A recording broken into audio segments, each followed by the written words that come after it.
Within the 500-page book, Couric recalled her encounter with Harry during his wild oats sowing phase. As she met with the prince, she remembered that the smell of cigarettes and alcohol seemed to ooze from every pore of his body, as reported by the Daily Mail. The Duke of Sussex notably said his grandmother managed to get the monarchy to move with the times. Prince Harry has reportedly stopped smoking since he married Meghan Markle in 2018 on top of adopting a healthier lifestyle. In March 2021, he said losing his mother at such a young age had something to do with his tendency to party too hard in his 20s. I can safely say that losing my mom at the age of 12 and therefore shutting down all of my emotions for the last 20 years, has had a quite serious effect on not only my personal life but also my work as well, Harry wrote in a post in partnership with BetterUp. His co-workers include the likes of Rashard Robinson, Chris Krebs, and the now Katie Couric. Ms. Couric TM's book gives no quarter to many celebrities to the extent that a source told the Daily Mail, she TMLL stuck with her newsletter and Instagram stories for the rest of her working life, even though the book oozes of her desperation to be back on network television hosting her own show. Another source said the book should be called Burning Bridges trademark by Katie Couric. It stunned the crowd yesterday as she walked the red carpet at the Royal Albert Hall for the world premiere of No Time to Die, much like the Queen has often done during the past decades to mark the release of Bond films. The Duchess of Cambridge was wrapped up in a gold-sequined Jenny Packham cape gown. Among the people who appeared impressed by the Duchess' stylish look, there was the film's protagonist, Daniel Craig. The actor, who is leaving the James Bond franchise after appearing in 5 films, reportedly greeted Kate by shaking her hand and telling her, "You look jolly lovely." For her first glitzy event since the beginning of the pandemic, Kate also donned gold earrings by Onitar, previously worn on the Cambridge's tour of Pakistan in October 2019, and wore her hair up.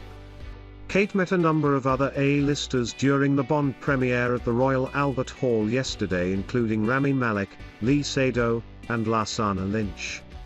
The Duchess was one of the 4 royals on the red carpet, as she was in the company of Prince William, Prince Charles, and Camilla, Duchess of Cornwall. While the future kings both were in black tie, Camilla opted for a pale blue corseted chiffon dress with silver embroidery by Bruce Oldfield. The royals weren't the only special guests at the premiere. A number of healthcare workers and members of the armed forces were invited to the event, as a way to thank them for their outstanding work during the pandemic. The much-anticipated world premiere of the 25th Bond film also fitted in with the royals' charity work, as it supported past and present members of MI5, MI6, GCHQ and UK Special Forces. No Time to Die takes place after Mr. Bond has left active duty, and is enjoying a more slow-paced life in Jamaica.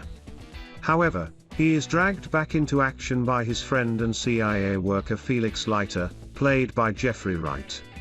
Mr. Bond's 25th mission initially consists in rescuing a kidnapped scientist, but leads the spy to discover a dangerous villain, played by Mr. Malek, armed with dangerous new technology.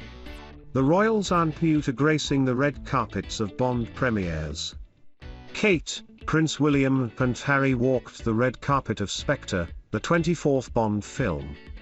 Before them, other leading members of the royal family attended the film premieres, linking their presence to charity causes.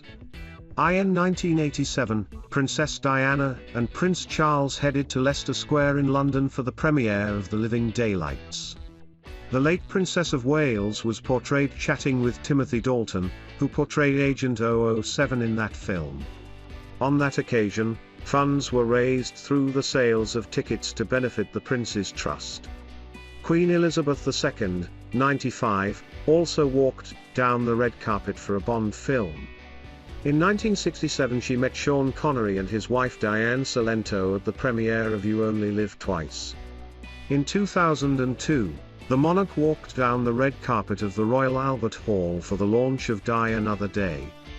Among the other Bond premieres attended by Her Majesty, there has also been the 2006's release of Casino Royale, when the monarch was spotted speaking to Mr. Craig. The Queen sanctioned her links with the Bond franchise in 2012 when she stunned the world by taking part in a brief clip alongside Mr. Craig for the opening ceremony of the London Olympics. Appearing on the Zoe Ball breakfast show, he said, "Her Majesty's there, and Danny Boyle's giving her notes. It's kind of great, Your Majesty, could you possibly And she's improvising a bit. She literally kind of said, would you like me to pretend to be writing? And he's like, yes, that's great, that's great.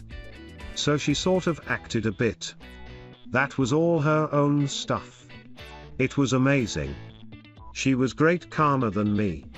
My heart was going dumb, dumb, dumb, keep it together, keep it together. Literally there's corgis tripping you up. There's like 5 corgis.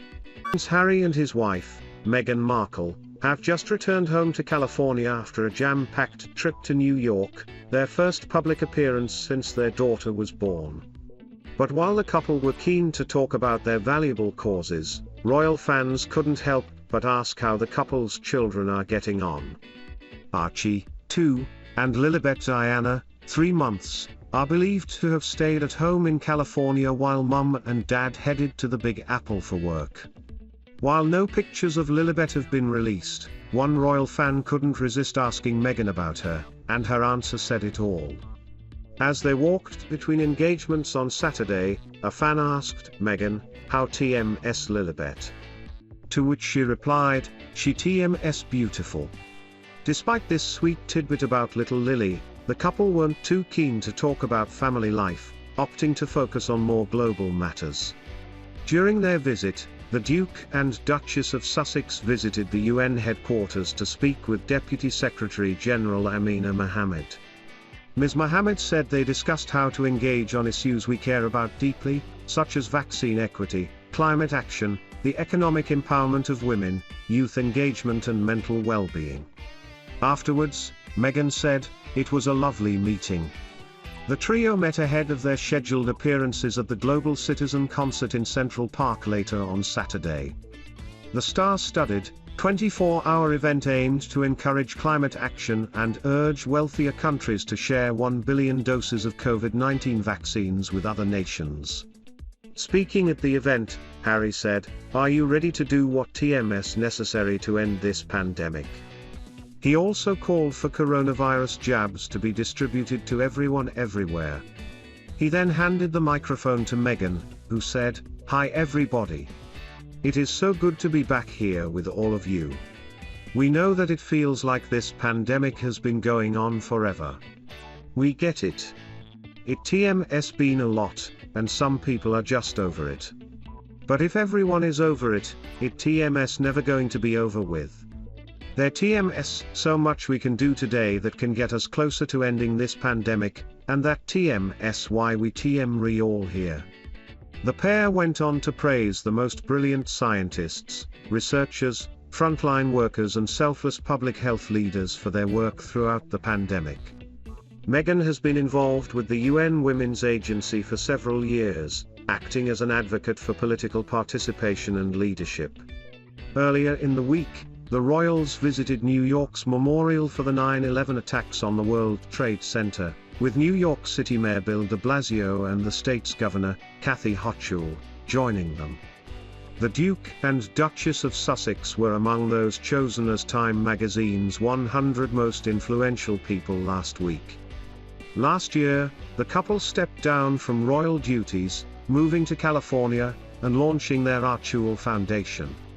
They have previously supported other global citizen initiatives, acting as campaign chairs for a Vax Live event in May which encouraged donations to COVAX, an initiative working to provide vaccines for low and middle-income countries.